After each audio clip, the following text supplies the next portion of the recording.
Você já perguntou o que o narcisista quer de mim? Você já se perguntou sobre essa questão? Você sabe o que o narcisista quer de você? Então, fique comigo, porque no vídeo de hoje eu vou falar sobre esse tema. Eu sou o pastor Israel, terapeuta comportamental, psicanalista, e esse é mais um vídeo do canal Aconselhando Vidas.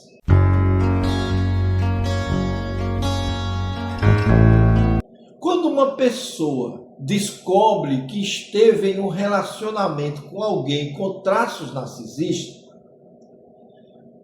uma pergunta costuma surgir: o que ele realmente queria de mim? O que ele realmente queria de mim?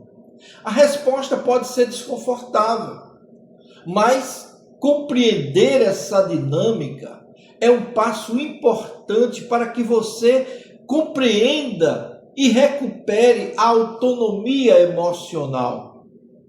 Veja só, em primeiro lugar, é importante lembrar que nem todas as pessoas com traços narcisistas agem da mesma forma.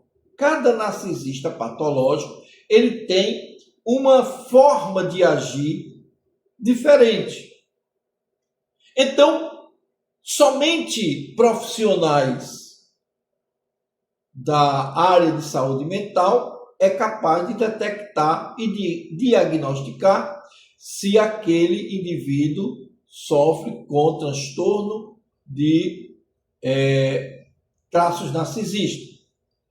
Agora, existem alguns pontos ou padrões que frequentemente são observados em relacionamentos marcados por forte narcisismo. E é esse tipo de comportamento que nós falamos aqui, como somos um canal informativo, dando informações sobre como lidar com o narcisista. Então, veja só, a nossa condição de analista dessa área, sempre procuramos mostrar o que o narcisista faz, como ele se comporta e como você pode evitar passar por momentos difíceis com ele. E mais do que amor, o narcisista, ele costuma buscar aquilo que nós, como especialistas nessa área, costumamos chamar de suprimento narcisista. Esse termo descreve a necessidade constante de receber atenção, admiração, de receber validação, obediência, que aquilo age como uma resposta emocional à fortaleza da sua autoestima. E por isso ele pode valorizar pessoas que lhe ofereçam esse suprimento, lhe ofereçam carinho, lhe ofereçam disponibilidade, apoio incondicional, que lhe ofereçam reconhecimento constante que ele precisa.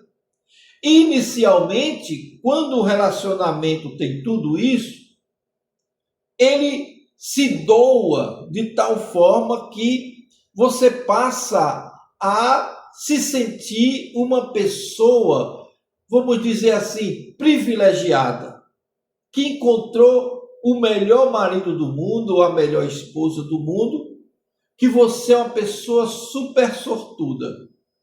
Só que a vítima, depois de um certo tempo, ela nota que algumas coisas não são como deveriam ser ou como antes parecia ser. Então ela vai ver algumas falhas, algumas distorções no relacionamento e no comportamento do narcisista. Então, esse tipo de comportamento vai fazer com que o foco frequentemente mude diante do narcisista. Então, ele passa a desejar cada vez mais a influência no relacionamento. E ele tende a fazer isso para camuflar o seu verdadeiro eu. Então ele começa a ser mais intenso, ele começa a ser, tentar influenciar a sua vida, comandar algumas áreas da sua vida. Ele ou ela, né, começa a querer tomar de conta de todas as suas atividades, quase que lhe sufocando na sua independência pessoal. Então, se você não aceitar que ele haja dessa forma, ele vai começar com as críticas veladas, ele vai começar com as manipulações emocionais, ele vai começar a desenvolver o sentimento de tentar lhe culpar por tudo aquilo que está passando. Ele procura o controle, ele procura enfraquecer a sua confiança em você mesma. E tudo isso para manipular. Porque quando a autoestima da vítima diminui, ele tende ou ela tende a depender ainda mais do narcisista. E essa condição de precisar da aprovação dele, do fortalecimento da dinâmica de convívio, subordinando os seus desejos ao poder dele, então é isso que ele quer, é isso que ele procura. Outro aspecto importante que o narcisista faz para manter a sua autoridade é o controle emocional. Em muitos casos, o narcisista procura prever como você vai agir ou reagir às suas investidas. Então, ele vai tentar influenciar as suas decisões, ele vai tentar manter acesso constante às suas emoções, ele vai te afastar de amigos, de família, né? Quanto maior a capacidade dele provocar culpa, dele provocar o medo, o ciúme, as necessidades de aprovação, maior é a sensação de domínio que ele vai ter e, consequentemente, sobre o domínio sobre a relação. Isso não significa, claro, que todo comportamento seja consciente ou planejado. Embora eles sejam muito inteligentes, eles fazem muitas vezes algo até sem pensar. É típico da personalidade distorcida dele.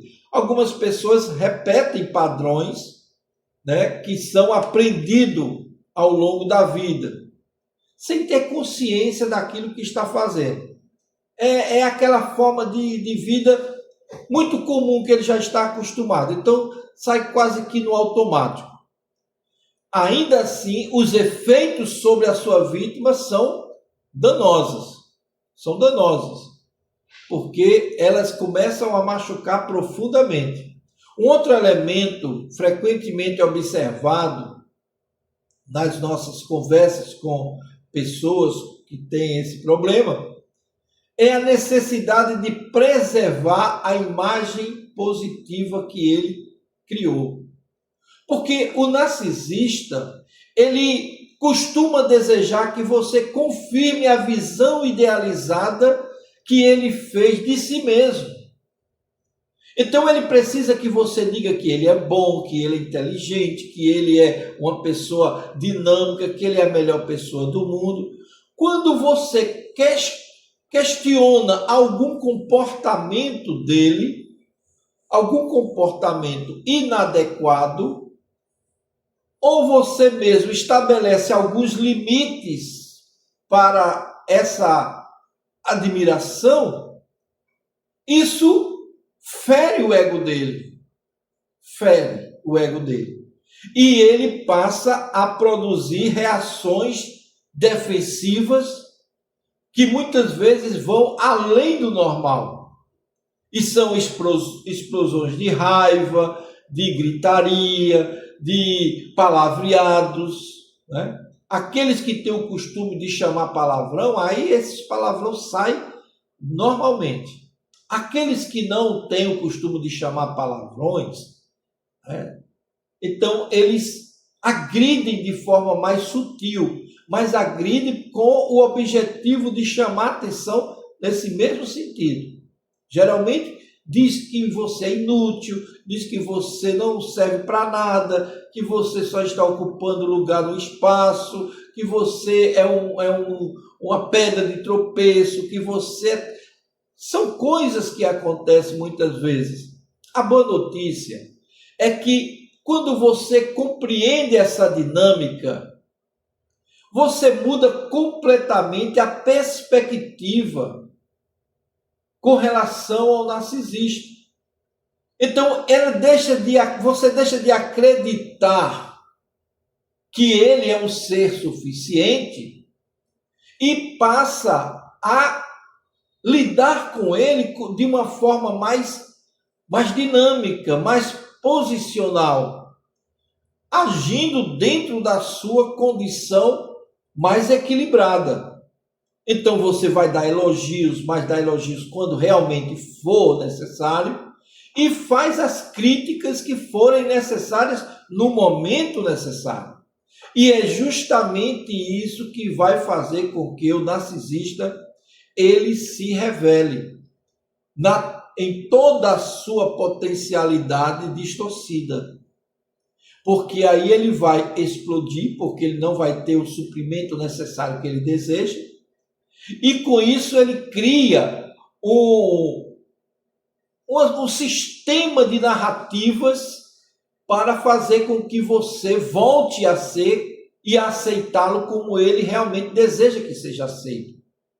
Então ele vai criar o gaslighting, que é aquele modo de fazer você desacreditar das suas percepções da realidade, e vai fazer você se mostrar como uma pessoa perturbada, porque você se isolando na sua baixa autoestima, na sua falta de identidade, porque ele vai começar a criar uma identidade nova para você, geralmente é uma identidade negativa.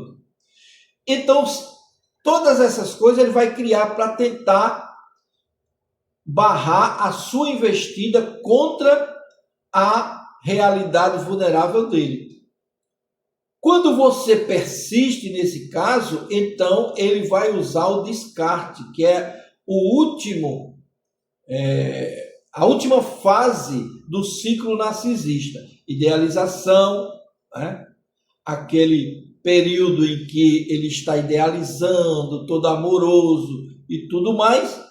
Depois vem o período da desvalorização, enquanto ele faz, quando ele faz aquele serviço ou desserviço de detectar que você já descobriu quem ele é, então ele vai fazer de tudo para lhe depreciar, tanto dentro de casa, no relacionamento entre vocês, quanto para as pessoas de fora e pessoas da família. Então ele vai fazer a sua caveira, como diz. Quando vê que isso não funciona e você não voltou atrás, então ele vai usar a terceira fase, que é o descarte, onde ele vai atrás de outra fonte de suprimento narcisista. Aí é o momento que você decide, ou você permanece com ele sofrendo porque ele foi embora, ou ele lhe traiu, que é muito fácil para um narcisista trair, ou ele fez isso, ou ele fez aquilo, e você fica lamentando, ou você aproveita como vítima. Aproveita esse período de afastamento e reconstrói a sua autoestima, a sua identidade, o seu equilíbrio emocional, lógico, através de um profissional da saúde mental, um psicólogo, uma psicóloga. Então, esse é o lado positivo desse momento negativo. Então, você pode criar uma nova condição de vida para você, ou ficar naquela condição de sofrimento e saudade dele. Porque brevemente ele vai voltar com o hoovering. O que é isso? É o sugar você novamente para dentro do relacionamento com ele. Porque ele voltou para você todo arrependido, prometendo promessas muito boas, mas que nunca serão realizadas. E assim sendo, ele utiliza essa condição para voltar ao relacionamento. Se você deixar, a sua vida vai se tornar um inferno. Mas se você for firme, o que é que vai acontecer? Ele vai procurar o meio dele e você vai sair livre para reconstruir a sua vida. Eu tenho vários vídeos falando sobre isso aqui no canal. Se você quiser, você faça uma pesquisa que você vai encontrar, tá certo? Então, nós poderíamos falar muito mais aqui sobre esse assunto, porque o maior desejo de quem recupera dessa relação é ter uma vida feliz, ter uma vida feliz. Mas para que você tenha uma vida feliz, relacionamento saudável, exige que você abandone velhos hábitos que são prejudiciais à sua saúde mental. O verdadeiro amor não depende de manipulação. O verdadeiro amor não depende do medo, não depende do controle. Ele cresce onde há confiança, onde há responsabilidade, onde há parceria, onde há espaço para que ambos sejam valorizados como indivíduo. Mas no caso do narcisista, infelizmente, ele não oferece essa segurança. Então, se você compreendeu até aqui e quer realmente mais informações, entre no nosso grupo VIP, que nós estaremos lhe atendendo. Se você quiser falar no privado, ligue para nós que nós estaremos lhe atendendo aqui no privado. Use a palavra liberdade e eu já sei que é você e quer falar no privado e a gente conversa, tá bom? Fique com Deus, eu espero você no nosso próximo vídeo.